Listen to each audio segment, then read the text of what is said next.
राधे राधे, हरे कृष्णा। स्वागत है आप सभी का हमारे इस YouTube चैनल श्रीजी ज्योतिष पर। मैं ऋषभ भारद्वाज आप सभी लोगों का अपने YouTube चैनल पर पुनः हार्दिक स्वागत करता हूं।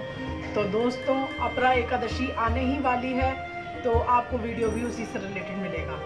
तो ज्येष्ठ मास की कृष्ण पक्ष की एकादशी को अपरा या अचरा एकादशी के नाम से जाना जाता है। तो इस बार यह एकादशी का व्रत 6 जून 2021 दिन रविवार के दिन किया जाएगा। हम इस वीडियो में जानेंगे एकादशी व्रत विधि तथा पूजन किस प्रकार किया जाए और व्रत कथा के विषय में और व्रत के पारण के विषय में भी हम लोग इस वीडियो में चर्चा करेंगे। तो आइए सबसे पहले हम व्रत की विधि के बारे में जानते हैं। दोस्तों, यह एकादशी का व्रत दशमी की ही शाम से प्रारंभ हो जाता है, यानी कि आपको दशमी की शाम को सूर्यास्त के बाद अन्न का त्याग करना चाहिए। अगर आप में ज़्यादा भूखे रहने की क्षमता नहीं है तो आप रात के समय दूध या फ्रूट्स ले सकते हैं। तो इसके पश्चात आपको एकादशी के दिन यानी कि प्रातः काल के समय स्नान इत्यादि से निवृत्त होकर स्वच्छ वस्त्र धारण करने चाहिए। आपको इस दिन पीले या सफ़ेद वस्त्र का चयन करना चाहिए, यानी कि आप खुद भी पीले या सफ़ेद वस्त्र इस दिन धारण करें। इसके पश्चात आप लड्डू गोपाल या आपके पास सेवश्री विग्रह हों विष्णु भगवान, तो आप उनको पंचामृत द्वारा स्नान करवाएं। उनको एक चौकी पर या पाटे पर बिठाएं। पाटे पर आप पीला वस्त्र बढ़िया बिछाएं। उसके पश्चात यानी कि भगवान को स्नान करवाने के बाद आप उनको चौकी पर स्थापित करें। आप भगवान को इस दिन पीले वस्त्र अवश्य धारण करवाएं। पीले वस्त्र धारण करवाने का एकादशी के दिन विशेष महत्व करें जाता है। आप भगवान श्री कृष्ण का चंदन, रोली और काले तिल द्वारा पूजन करें। भगवान को कलावा रूपी वस्त्र धारण करवाएं।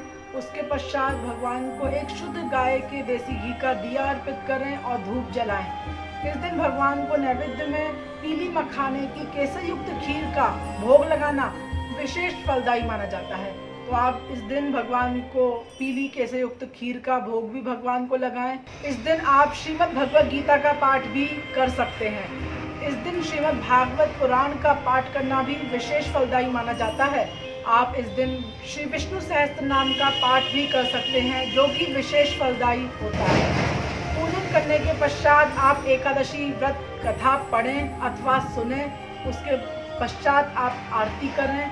पूर्ण दिन उपवास रखने के पश्चात आपको शाम के समय भगवान की आरती इत्यादि तो करनी ही चाहिए। उसके साथ ही आपको तुलसी माता के निमित्त एक शुद्ध गाय के देसी घी का दिया अर्पित करना चाहिए और तुलसी माता की 11 परिक्रमा अवश्य करनी चाहिए। और परिक्रमा करते हुए आपको ओम नमो भगवते वासुदेवाय इस मंत्र का जाप करते हुए आपको तुलसी माता की परिक्रमा करनी चाहिए। आप एकादशी व्रत में शाम के समय मीठा फलहार या ऊटू सिंघाड़े के आटे से बना, सेंधा नमक से बना एक समय फलहार ले सकते हैं।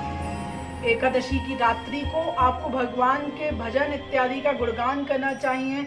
अगर आप वह नहीं कर सकते हैं तो मोबाइल में ही आप भगवान के भजन लगाकर सुन सकते हैं, क्योंकि इस दिन रात्रि जागरण से एक अलग ही ऑरा क्रिएट होती है और आपको विशेष फल की प्राप्ति होती है। अब अगले दिन यानी कि द्वादशी के दिन आपको स्नान आदि से निवृत्त होकर भगवान का पूजन इत्यादि करना चाहिए और ब्राह्मण को भोजन करवाकर आपको खुद भी पारण करना चाहिए। पारण करने के लिए आप एक चने के 2 टुकड़े तोड़कर, यानी कि आपको 7 चने लेने हैं और उनके जब आप टुकड़े करेंगे तो वो 14 हो जाएंगे। हर एक चने को तोड़कर आपको पीछे की ओर फेंकना है और मन में यह संकल्प करना है कि मेरे 7 जन्मों के पाप नष्ट हो रहे हैं, हे प्रभु आप मेरे ऊपर कृपा करें। तो इस तरह से आपको अपने पीछे की ओर यह चने तोड़कर फेंकने हैं। पारण करने के लिए आपने जो एकादशी के दिन तुलसी भगवान को चढ़ाई थी, उन तुलसी को आप जल में डालकर खुद स्वयं ग्रहण करें, तो यह आपके व्रत का पारण माना जाएगा। तो दोस्तों, यह हमने व्रत की विधि बतलाई और साथ ही बताया कि आपको किस प्रकार व्रत का पूजन करना चाहिए। तो अब हम व्रत के शुभ मुहूर्त के विषय में बात कर लेते हैं और व्रत के पारण के विषय में। तो एकादशी तिथि प्रारंभ होने का समय है 5 जून 2021 को 4:07 पर और एकादशी की तिथि की समाप्ति होगी 6 जून 2021 को प्रातःकाल 6:19 पर। तो एकादशी का व्रत जो है आपको 6 जून 2021 को करना है, यानी कि रविवार के दिन एकादशी व्रत का पारण दोस्तों आपको 7 जून 2021 को करना है, यानी कि सोमवार के दिन। और पारण का समय होगा प्रातःकाल 5:30 बजे से लेकर प्रातःकाल 8 बजे तक के बीच में। तो दोस्तों आपको इसी काल के बीच में अपने व्रत का पारण अवश्य कर लेना चाहिए। दोस्तों आपको यह अपरा एकादशी या अचला एकादशी का व्रत अवश्य ही करना चाहिए, क्योंकि इस व्रत के करने से मनुष्य को कीर्ति, यश तथा पुण्य की प्राप्ति होती है तथा ब्रह्म हत्या, परनिंदा आदि जैसे दुष्कार्यों से भी मुक्ति प्राप्त होती है। दोस्तों आपको इस दिन उपाय क्या करना है?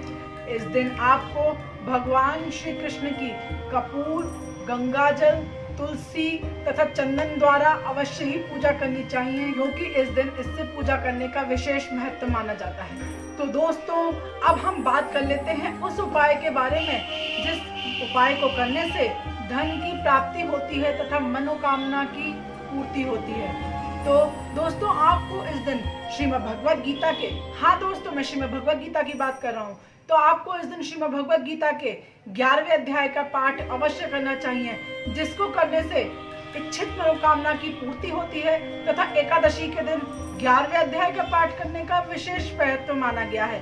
तो इस दिन आप 11वें अध्याय का पाठ अवश्य करें।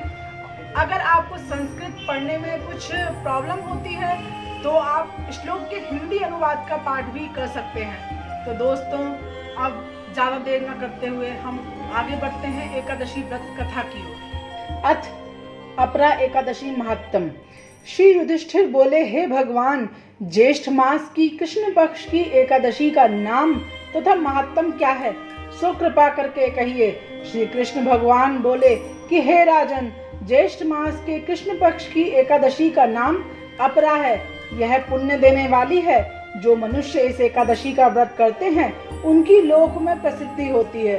अपरा एकादशी व्रत के प्रभाव से ब्रह्म हत्या, भूत योनि, दूसरे की निंदा करना आदि के पाप नष्ट हो जाते हैं। इसके व्रत से पर स्त्री के साथ भोग करने वालों की झूठी गवाही, असत्य भाषण, झूठा वेद पढ़ना, झूठा शास्त्र बनाना, झूठा ज्योतिषी, झूठा वैद्य आदि सबके पाप नष्ट हो जाते हैं। जो क्षत्रिय युद्ध क्षेत्र से भाग जाए तो वह नरक को जाता है। जो शिष्य गुरु से विद्या ग्रहण करते हैं परंतु बाद में उनकी निंदा करते हैं तो वह अवश्य ही नरक को जाते हैं। वह भी अपरा का व्रत करने से स्वर्ग को चले जाते हैं। जो फल तीनों पुष्करों में स्नान इत्यादि के करने से या कार्तिक मास में स्नान करने से अथवा गंगा जी के तट पर पितरों को पिंडदान करने से या सिंह राशि वालों को बृहस्पति के दिन गोमती में स्नान करने से, कुंभ में श्री केदारनाथ जी के दर्शन करने से तथा बद्रिकाश्रम में रहने से तथा सूर्य चंद्र ग्रहण में कुरुक्षेत्र में स्नान करने से फल मिलता है, वह फल अपरा एकादशी के व्रत के फल के बराबर है।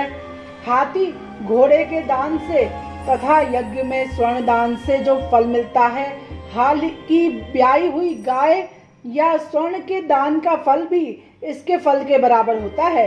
अपरा एकादशी के दिन भक्ति पूर्वक विष्णु भगवान का पूजन अवश्य करना चाहिए, जिससे अंत में विष्णु पद की प्राप्ति होती है। हे राजन, मैंने यह अपरा एकादशी की कथा लोकहित के लिए कही है। उसके पढ़ने व सुनने मात्र से मनुष्य के समस्त पाप नष्ट हो जाते हैं। बोले श्री कृष्ण भगवान की जय, श्री राधा रानी सरकार की जय। अथ एकादशी महात्म समाप्त। तो दोस्तों आज के लिए इतना ही। अगर आपको हमारी ये वीडियो पसंद आती है तो आप हमारे वीडियो को लाइक करें, शेयर करें और हमारे चैनल को सब्सक्राइब अवश्य करें। तब तक के लिए राधे राधे, हरे कृष्णा।